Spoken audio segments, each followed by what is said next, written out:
SP news కి స్వాగతం. Bulletin లో ముందుగా హెడ్లైన్స్.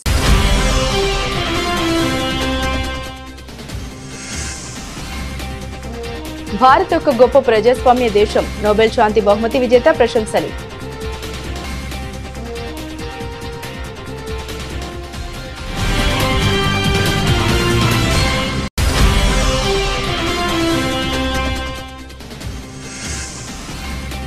లాలు రబ్రీ ప్రభుత్వం వస్తే మళ్లీ ఆటవిక పాలనే. కగారియాలో జరిగిన ఎన్నికల ప్రచార సభలో అమిత్ షా కీలక వ్యాఖ్యలు.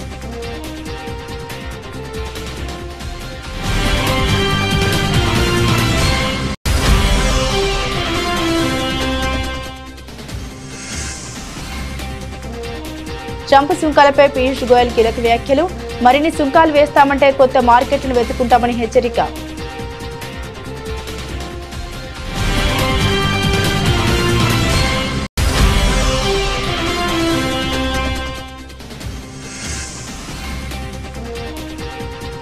మున్సిపాలిటీలకు భారీగా నిధుల విడుదల. తక్షణమే పనులు ప్రారంభించాలని రేవంత్ ఆదేశం.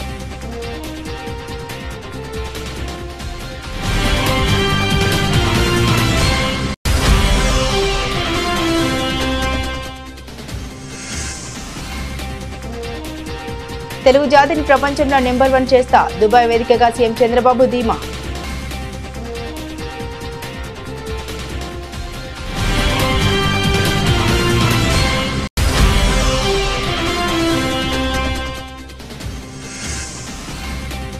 జనం బాట ప్రారంభించిన కవిత. అమరవీరుల కుటుంబాలకు, ఉద్యమకారులకు క్షమాపణలు.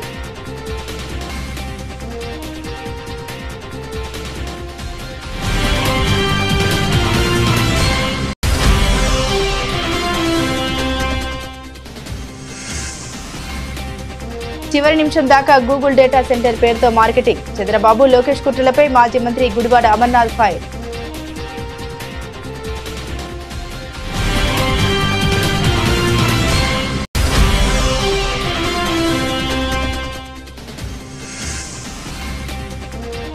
ఇంద్రమ్మ రాజ్యంలో రోజుకో అవినీతి, పూటకో కుంభకోణం. మాజీ మంత్రి ప్రశాంత్ రెడ్డి ధ్వజం.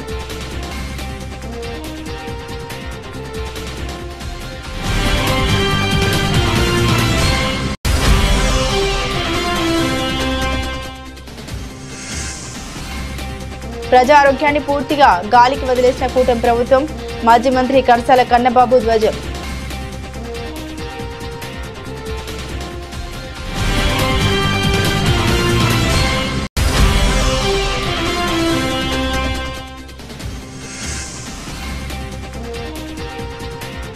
ఆస్ట్రేలియాతో చివరి వన్డేలో భారత్ గెలుపు. 9 వికెట్ల తేడాతో గెలిచిన టీమిండియా.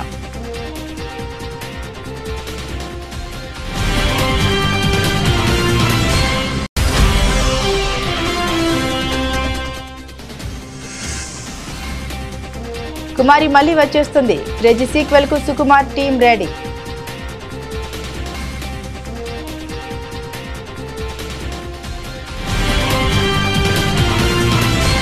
ఈ ఏడాది నోబెల్ శాంతి బహుమతి గ్రహీత వెనిజులా ప్రజాస్వామ్య ఉద్యమకారిణి మరియు కొరినా మచాడో భారత్పై ప్రశంసల వర్షం కురిపించారు.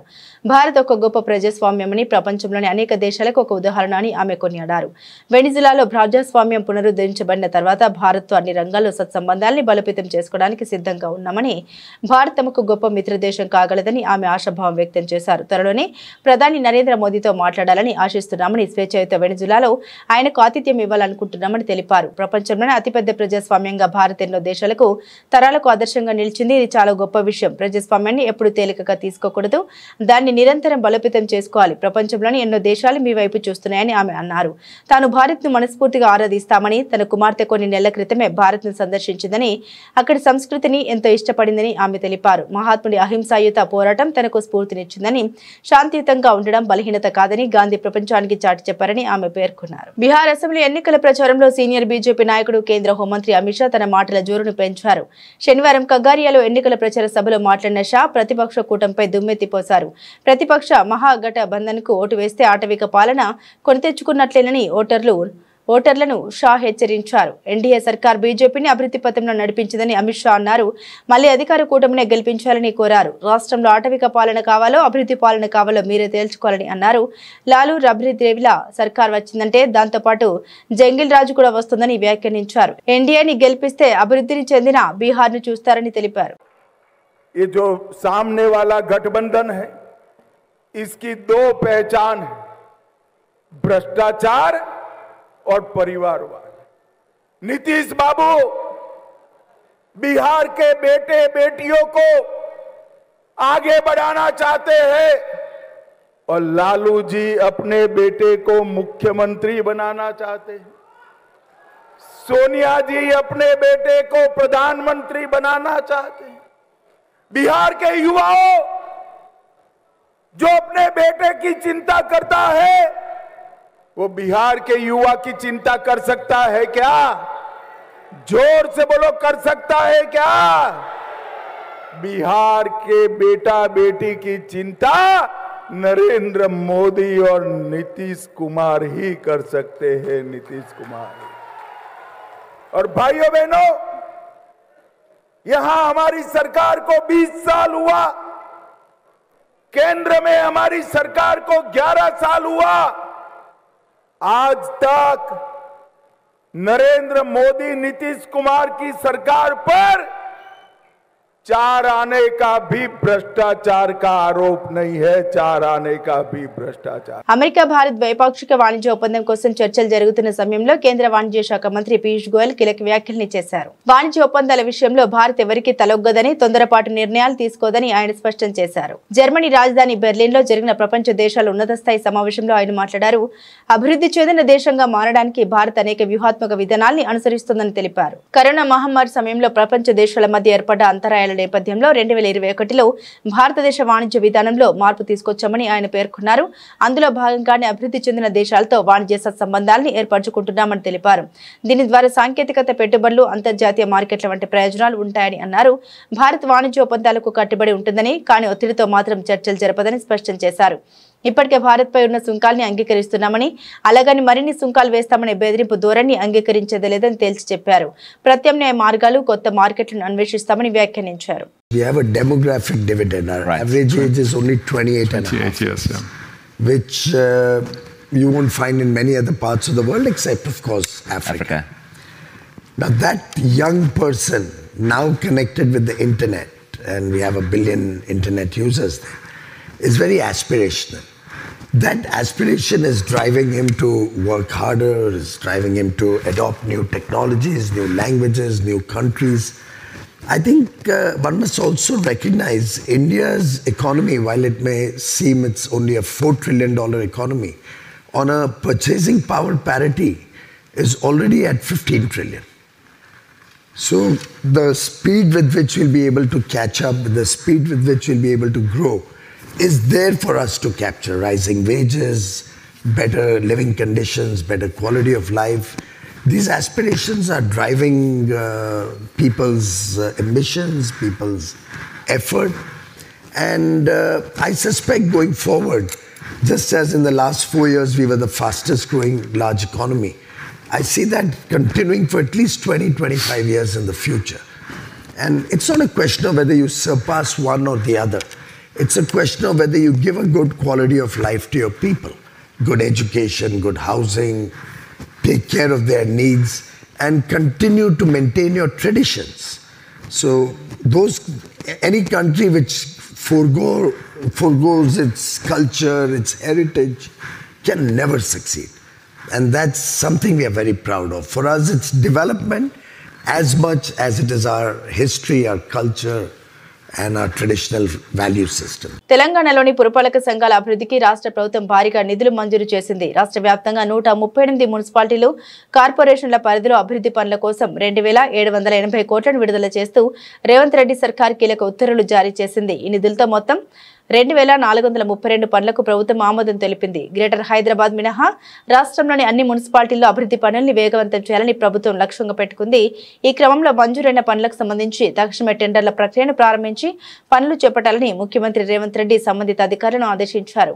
ముఖ్యంగా కొత్తగా ఏర్పాటైన మున్సిపాలిటీలు, సమీప గ్రామాల్ని విలీనం చేసుకున్న పురపాలక సంఘాల్లో అభివృద్ధి పనులకు అధిక ప్రాధాన్యం ఇవ్వాలని ఆయన స్పష్టమైన సూచన చేశారు. తెలంగాణ రైజింగ్ విజన్ 2027లో భాగంగా గ్రేటర్ హైదరాబాద్ తో పాటు రాష్ట్రంలోని ఇతర పట్టణాల్ని కూడా గ్రోత్ హబ్లుగా తీర్చిదిద్దాలన్న ప్రభుత్వ లక్ష్యానికి అనుగుణంగా ఈ నిధుల కేటాయింపు జరిగిందని ఉన్నతాధికారులు తెలిపారు. ఈ నిర్ణయంతో రాష్ట్రంలోని పట్టణ ప్రాంతాల్లో మౌలిక వసతుల కల్పన, అభివృద్ధి పనులు మరింత ఊపందుకోనున్నాయి. యుఏఈ పర్యటనలో ఉన్న ఆంధ్రప్రదేశ్ ముఖ్యమంత్రి చంద్రబాబు గల్ఫ్ దేశాల్లోని తెలుగు ప్రజలతో ఆత్మీయంగా సమావేశమయ్యారు. తన పర్యటనలో చివరి కార్యక్రమంగా దుబాయ్లోని లీ మెరిడియన్ హోటల్లో ఏర్పాటు చేసిన తెలుగు డయాస్పోరా సదస్సులో ఆయన పాల్గొన్నారు. ఈ కార్యక్రమంలో ముఖ్యమంత్రి చంద్రబాబు ప్రసంగించారు. ప్రపంచంలో తెలుగు జాతికి తిరుగేలేదు. ప్రపంచంలో తెలుగు జాతిని నెంబర్ 1 గా నిలబెట్టడమే నా లక్ష్యం. ప్రపంచంలో ఏ మూలకు వెళ్లినా తెలుగువారు ఉన్నత స్థాయిలో ఉండాలని నేను మనస్ఫూర్తిగా ఆకాంక్షిస్తున్నామని చంద్రబాబు తెలిపారు. ఈ రోజు ఈ మీటింగ్ చూస్తే మొత్తం 10 దేశాల నుంచి గల్ఫ్ మొత్తం ఇక్కడే ఉన్నారు. 3 రోజుల నుంచి చూస్తుంది. ఎక్కడ పోయినా, ఏ ఆఫీసుకు పోయినా మన వాళ్లే కనపడుస్తున్నారు. ఒకప్పుడు కింది స్థాయిలో ఉండేవారు, ఇప్పుడు పై స్థాయిలో కూడా ఈ గల్ఫ్ దేశాల్లో ముందుకు వచ్చారంటే, యుఏలో ముందుకు వచ్చారంటే ఇది కొత్త అనుభవం.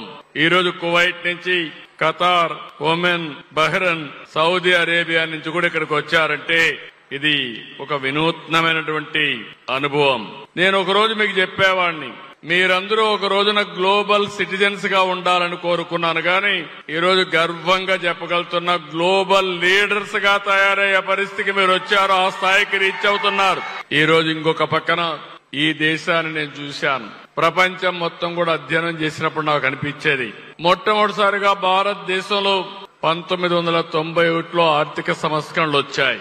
1995లో ఇంకా దానికంటే ముందే ఇంటర్నెట్ రెవల్యూషన్ వచ్చింది. ఈ 2 కూడా మనం అందిపుచ్చుకున్నాం. ఈ రోజు ఈ దుబాయ్ని మీరు చూస్తున్నారు. నేను ఎప్పుడు కూడా ఈ దుబాయ్ని క్లోజ్ గా అధ్యయనం చేస్తా ఉంటాను. ఇక్కడంతా కూడా ఎడారి, నీళ్లు కూడా లేవు, వర్షాలు కూడా పడడం లేదు.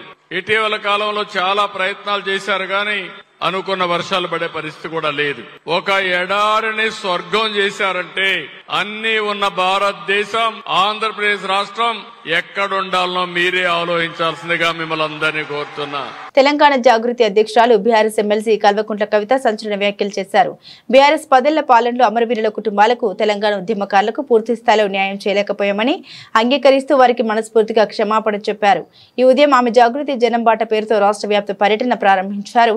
ఈ యాత్రకు ముందుగా నాంపల్లిలోని అమరవీరుల స్తూపం వద్ద నివాళులర్పించి అనంతరం మీడియాతో మాట్లాడారు. తెలంగాణ రాష్ట్రం కోసం 1200 మంది ప్రాణత్యాగం చేశారని, కానీ అధికారంలోకి వచ్చాక వారి కుటుంబాలకు అనుకున్నంత మేర న్యాయం చేయలేకపోయామని కవిత ఆవేదన వ్యక్తం చేశారు. మరి 10 సంవత్సరాలు తెలంగాణ వచ్చిన తర్వాత బీఆర్ఎస్ పార్టీలో నేను మంత్రిగా లేకపోయినా, సంతకం చేసే అధికారం నాకు లేకపోయినా, ఒక ఎంపీగా ఉన్న, ఎమ్మెల్సీగా కొనసాగిన. ఆనాడు చాలా సందర్భాలలో మిగతా అమరవీరుల కుటుంబాలకు ఎవరికైతే డబ్బులు అందలేదో వారికి ఇంకో రూపంగా డబ్బులు ఇవ్వాలని అంతర్గత వేదికల మీద అనేక సందర్భాల్లో నేను చెప్పడం జరిగింది.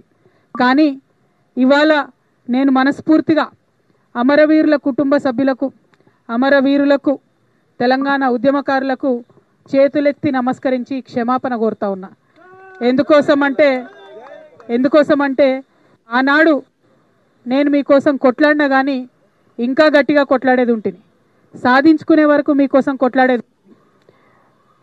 ఇవాళ నేను కోరేది ఒకటే, మనం ఉద్యమం డబ్బుల కోసం చేయలే, మన ఉద్యమం మనకు ఉద్యోగాలు రావాలని చేయలేదు, తెలంగాణ యావత్తు బాగుండాలి, అందరం బాగుండాలని చేసినాం.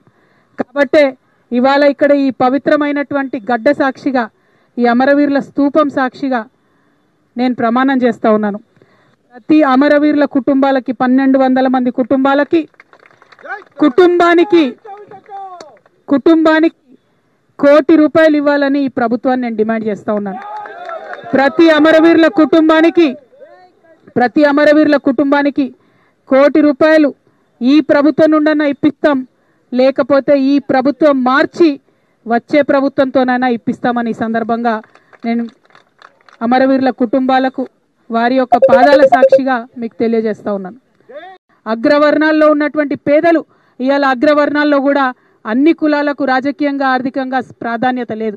వైశ్యమిత్రులు ఉంటే వాళ్ళు ఎక్కడ కూడా రాజకీయంగా కనబడతలేరు. జనాభా ఎక్కువ ఉన్నది, రాజకీయ ప్రాతినిధ్యం తక్కువ ఉన్నది. సో అగ్రవర్ణాల్లో ఉన్నటువంటి పేదల కోసం కూడా జాగృతి బాసటగా అండగా నిలబడుతుందని ఈ సందర్భంగా తెలియజేస్తున్నాం. అందరూ కలిసి ఉంటేనే ఒక అందమైన బతుకమ్మలాగా తెలంగాణ బాగుంటుంది. అందరూ కలిసి ఉంటేనే ఆ గౌరవం అనేటటువంటిది తెలంగాణకు వస్తుంది. ఆ గౌరవాన్ని సాధించడం కోసం, ఆత్మ గౌరవంతో కూడినటువంటి అభివృద్ధిని సాధించడం కోసమే సామాజిక తెలంగాణ రావాలని మేము అంటా ఉన్నాం. అందరికీ అవకాశాలు రావాలనే సామాజిక తెలంగాణ రావాలంటున్నాం. అందరం బాగుండాలనే సామాజిక తెలంగాణ రావాలంటున్నాం. వైఎస్ జగన్ కి మంచి పేరు వస్తుందనే భయంతోనే అదాని పేరు చెప్పకుండా గూగుల్ డేటా సెంటర్ పేరుతో చివరి నిమిషం వరకు చంద్రబాబు, లోకేష్ మార్కెటింగ్ చేసుకున్నారని నిన్న వైఎస్ జగన్ ప్రెస్ మీట్ తర్వాత ప్రజలకున్న అనుమానాలన్నీ తొలగిపోయాయని అనకాపల్లి జిల్లా వైఎస్ఆర్ కాంగ్రెస్ పార్టీ అధ్యక్షులు మాజీ మంత్రి గుడివాడ అమర్నాథ్ స్పష్టం చేశారు. విశాఖలోని పార్టీ సిటీ కార్యాలయంలో ఆయన మీడియాతో మాట్లాడారు. వైఎస్ జగన్ ప్రెస్ మీట్ తర్వాత కూటమి కుట్రలను ప్రజలు అర్థం చేసుకున్నారని, ఉద్యోగాల కల్పనపై ప్రభుత్వాన్ని ప్రశ్నిస్తుంటే దానికి సమాధానం చెప్పుకోలేక గూగుల్ డేటా సెంటర్ ని వైఎస్ఆర్సీపీ వ్యతిరేకించిందని ఎల్లో మీడియాలో తప్పుడు ప్రచారం చేస్తున్నారని ఆగ్రహం వ్యక్తం చేశారు. మొదటి రోజే గూగుల్ డేటా సెంటర్ ని వైఎస్ఆర్ కాంగ్రెస్ పార్టీ స్వాగతిస్తుంది అనేటువంటి మాట చెప్పినప్పటికీ మరి మేము చెప్పింది అర్థం కాలేదో, లేదా మేము చెప్పినటువంటిది మేము ఏం చెప్పినా సరే మాకు నచ్చిందే మేము చూపిస్తాం అనేటువంటి ధోరణో ప్రజలకి వైఎస్ఆర్ కాంగ్రెస్ పార్టీ మీద వైఎస్ఆర్ కాంగ్రెస్ పార్టీ చెప్పినటువంటి విషయాల్ని మా మీడియా ద్వారా ప్రజల్ని తప్పుడు దారిలో చూపించాలనేటువంటి ఉద్దేశము ఈ సెలెక్టెడ్ మీడియా ఒక రకమైనటువంటి తప్పుడు ప్రచారాన్ని చేసేటువంటి ప్రయత్నం చేసింది. మొదటి నుంచి మేము అడిగింది ఏంటి, రైడెన్ సంస్థ గూగుల్ సబ్సిడరీ ఏదైతే ఉందో రైడెన్, అదాని కనెక్ట్స్, ఎయిర్టెల్ ఇవన్నీ కూడా ఈ ప్రాజెక్ట్ టేకప్ చేస్తా ఉన్నాయి. చేస్తున్నటువంటి ఈ ప్రాజెక్టులో ప్రభుత్వం కేబినెట్ తీసుకున్నటువంటి నిర్ణయంలో 200 మంది ఉద్యోగాలు అనేటువంటిది సంస్థ చెప్తా ఉంది. ప్రభుత్వం ఏమో 1,88,000 అని చెప్తా ఉంది. దాని మీద క్లారిటీ ఇవ్వండి అనేటువంటి మాట అడిగాం. ఎకో సిస్టమ్ గ్రో అవడం, ఎకో సిస్టమ్ ద్వారా ఉద్యోగాలు రావడం అనేటువంటిది సెకండరీ సబ్జెక్ట్. కానీ ఇనీషియల్ కమిట్మెంట్ ఏంటి అనేటువంటి దాని మీద క్లారిటీ అనేటువంటిది మొదటి నుంచి అడుగుతా ఉన్నాం.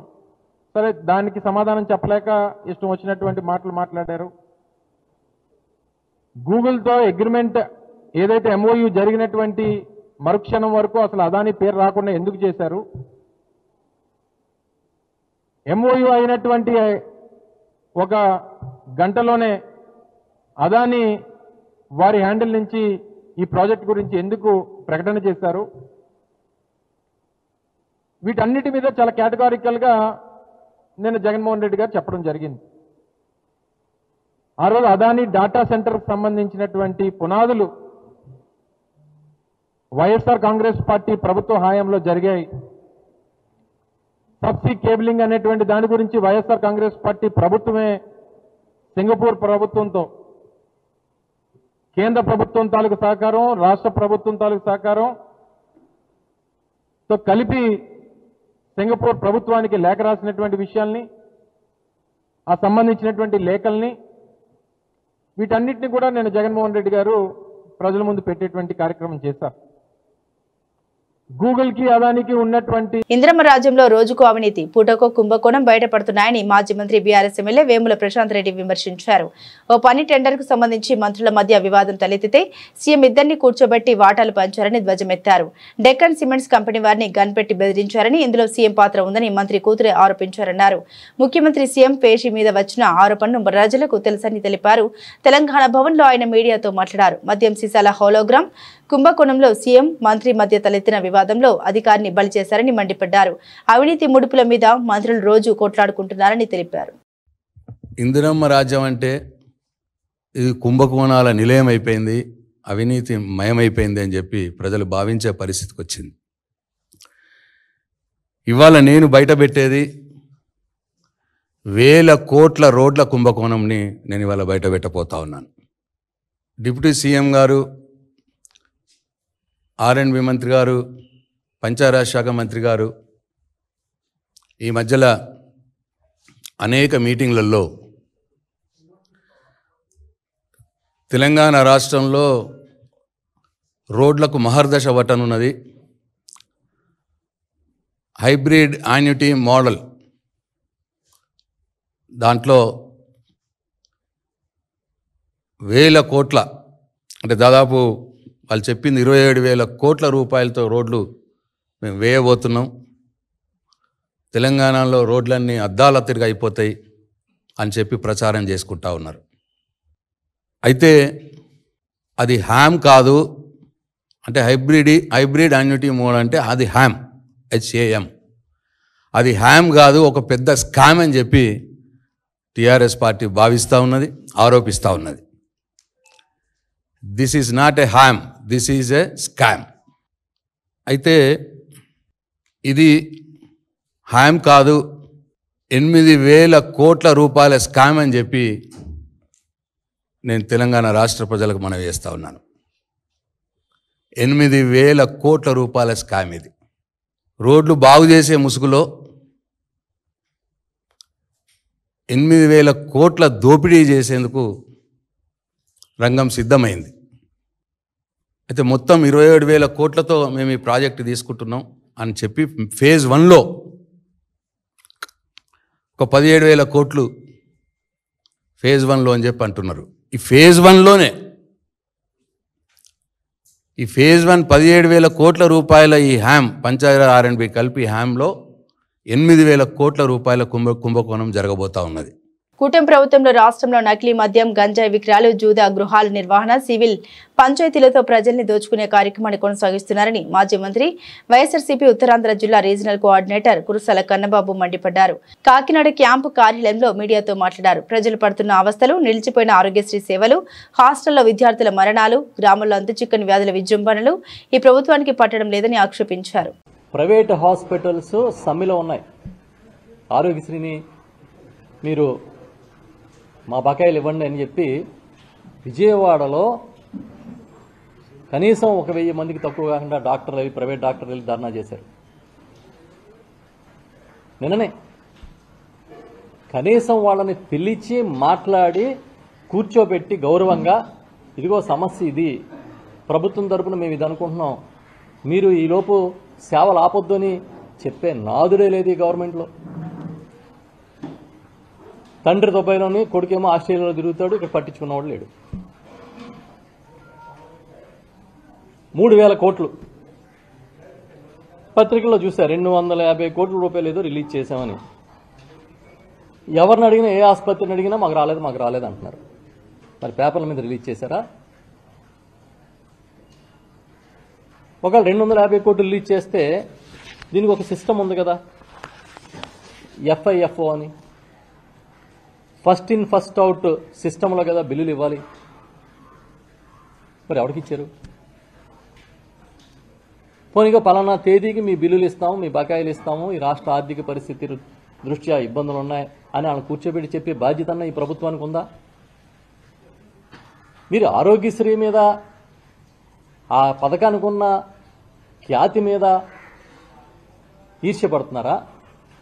దీనివల్ల జగన్మోహన్ రెడ్డి గారికి పేరు వస్తుందని ఆయన మీద ఈర్ష్యపడుతున్నారా? దేనికోసం ఈ పథకాన్ని ఆపేస్తున్నారు?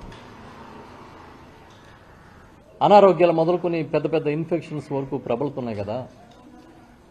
దీని మీద మీ ప్లాన్ ఏంటి? లేకపోతే మీరు ఇంకోటి చెప్పండి, అనౌన్స్ చేయండి. మేము ప్రజారోగ్యాన్ని గాలికి వదిలేసాం కాబట్టి ప్రజలందరూ ఏమనుకోవద్దు, మీరు బతికి ఉండాలనుకుంటే మీ తిప్పలు మీరు పడండి అని అనౌన్స్ చేస్తారంటే చేయండి. హాస్టల్లో పిల్లలకి తాగునీరు ఇవ్వకపోతే వాళ్ళేమో కామెర్లు వచ్చి చచ్చిపోతారు. ఇంకో గ్రామంలో ఊరు మొత్తం మీద ఎందుకు చనిపోయారో తెలియదు, నీళ్లు కలుషితమో గాలి కలుషితమో 45 మంది చనిపోయారని ఆ గుంటూరు జిల్లాలో వార్తలు వస్తున్నాయి. పల్నాడు ప్రాంతంలో మీకు చెమ కుట్టినట్టనే లేదు. కెప్టెన్సీ పోయింది. ఇక రిటైర్మెంట్ కు దగ్గరగా ఉన్నాడంటూ వస్తున్న విమర్శలకు టీమిండియా మాజీ సారథి రోహిత్ శర్మ తన బ్యాటింగ్ తో గట్టి సమాధానం చెప్పాడు. ఆస్ట్రేలియాతో జరుగుతున్న మూడో చివరి వన్డేలో అద్భుతమైన సెంచరీతో గిర్చలరేగాడు. శతకం పూర్తి చేశాక హెల్మెట్ కూడా తీయకుండా కేవలం బ్యాట్ పైకెత్తి సింపుల్ గా అభివాదం చేశాడు. రోహిత్ బాధ్యతాయుతమైన ఇన్నింగ్స్ తో టీమిండియా ఈ మ్యాచ్ లో గెలిచింది.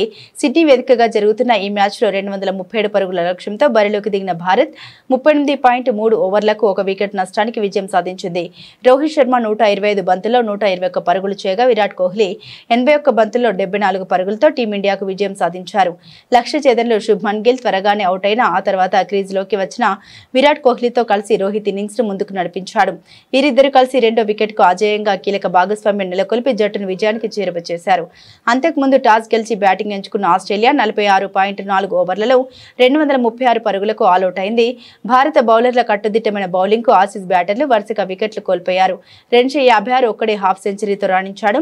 భారత బౌలర్లలో యువ పేసర్ హర్షిత్ రాణా 4 వికెట్లతో సత్తా చాటగా వాషింగ్టన్ సుందర్ 2 వికెట్లు పడగొట్టాడు. మొత్తం మీద కెప్టెన్ రోహిత్ శర్మ ముందుండి నడిపించడంతో ఈ సిరీస్ లోని చివరి మ్యాచ్ లో భారత్ సునాయాస విజయం సాధించింది. చిన్న సినిమా వచ్చి బాక్సాఫీస్ ను షేక్ చేసిన సినిమాల్లో టాప్ లో ఉంటుంది కుమారి 21F. ముంబై భామ హెబా పటేల్ తెలుగులో లీడ్ హీరోయిన్ గా తొలిసారి ఈ సినిమాతో సూపర్ హిట్ అందుకుంది. రాజ్ తరుణ్ హీరోగా నటించిన ఈ మూవీని పల్నాటి సూర్య ప్రతాప్ డైరెక్ట్ చేయగా popular writer cum director Sukumar కథను అందించారు. అప్పట్లో ట్రెండ్ సెట్టర్ గా నిలిచిన ఈ మూవీకి సీక్వెల్ రాబోతుందన్న వార్త ఇప్పుడు మూవీ లవర్స్ ని ఫుల్ ఖుషి చేస్తుంది.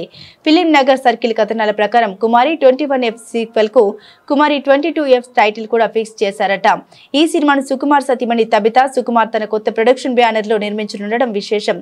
త్వరలోనే ఈ క్రేజీ సీక్వెల్ ప్రకటన ఉండబోతున్నట్లు ఇన్సైడ్ టాక్. చివరిగా 18 పేజెస్ సినిమాతో ప్రేక్షకుల ముందుకొచ్చాడు డైరెక్టర్ పల్నాటి సూర్య ప్రతాప్. మరి కుమారి 22F ను పల్నాటి సూర్య ప్రతాప్ డైరెక్ట్ చేస్తాడా లేదంటే కొత్త దర్శకుడు ఈ ప్రాజెక్ట్ ను టేక్ ఓవర్ చేస్తాడా అనేది తెలియాల్సి ఉంది. సీక్వెల్ లో కూడా హెబా పటేల్ టైటిల్ రోల్ లో కనిపిస్తుందా అనేది క్లారిటీ రావాల్సి ఉంది. మరి సుకుమార్ సీక్వెల్ కోసం ఎలాంటి స్టోరీ సిద్ధం చేశాడనేది ఆసక్తికరంగా మారింది. సీక్వెల్ పై రాబోయే రోజుల్లో ఏదైనా అధికారిక ప్రకటన వస్తుందనేది చూడాలి. కాగా సుకుమార్ ప్రస్తుతం రామ్ చరణ్ తో చేయబోతున్న సినిమా ప్రీ ప్రొడక్షన్ పనుల్లో బిజీగా ఉన్నాడు. బులెటిన్ ముగించే ముందు హెడ్లైన్స్ మరోసారి.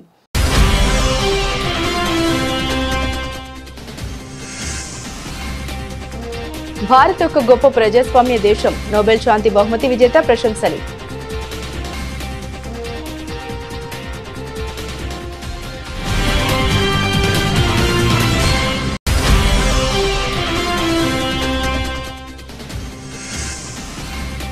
లాలు రబ్రీ ప్రభుత్వం వస్తే మళ్లీ ఆటవిక పాలనే.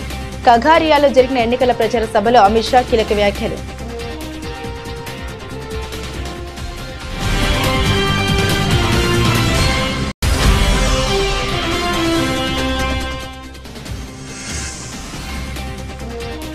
ట్రంప్ సుంకాలపై పీయూష్ గోయల్ కీలక వ్యాఖ్యలు. మరిన్ని సుంకాలు వేస్తామంటే కొత్త మార్కెట్లను వెతుకుంటామని హెచ్చరిక.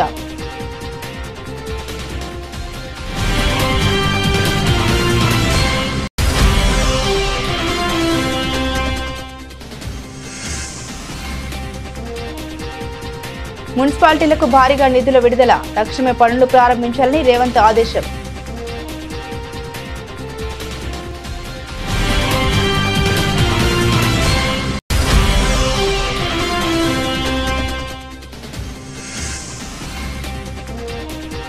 తెలుగు జాతిని ప్రపంచంలో నెంబర్ 1 చేస్తా. దుబాయ్ వేదికగా సీఎం చంద్రబాబు ధీమా.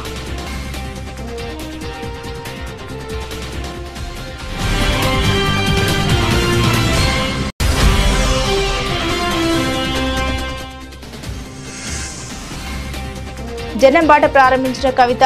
అమరవీరుల కుటుంబాలకు ఉద్యమకారులకు క్షమాపణలు.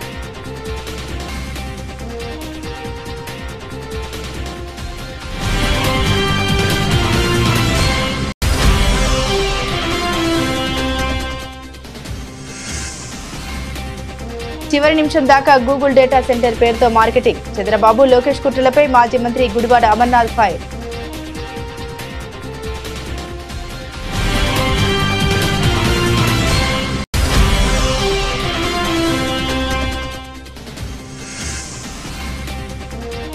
ఇంద్రమ్మ రాజ్యంలో రోజుకో అవినీతి, పూటకో కుంభకోణం. మాజీ మంత్రి ప్రశాంత్ రెడ్డి ధ్వజం.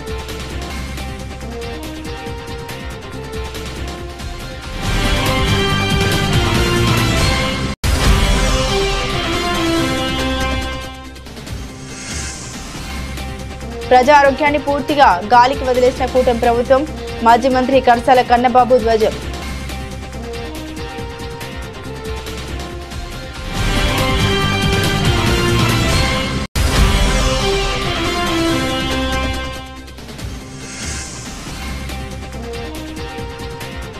ఆస్ట్రేలియాతో చివరి వన్డేలో భారత్ గెలుపు. 9 వికెట్ల తేడాతో గెలిచిన టీమిండియా.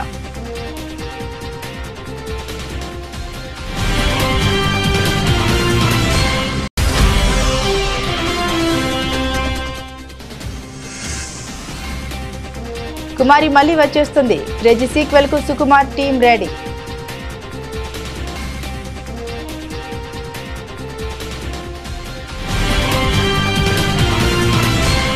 ఇవి బులెటిన్లోని విశేషాలు. తిరిగి మరో బులెటిన్తో మళ్ళీ కలుసుకుందాం. అంతవరకు సెలవు. నమస్కారం.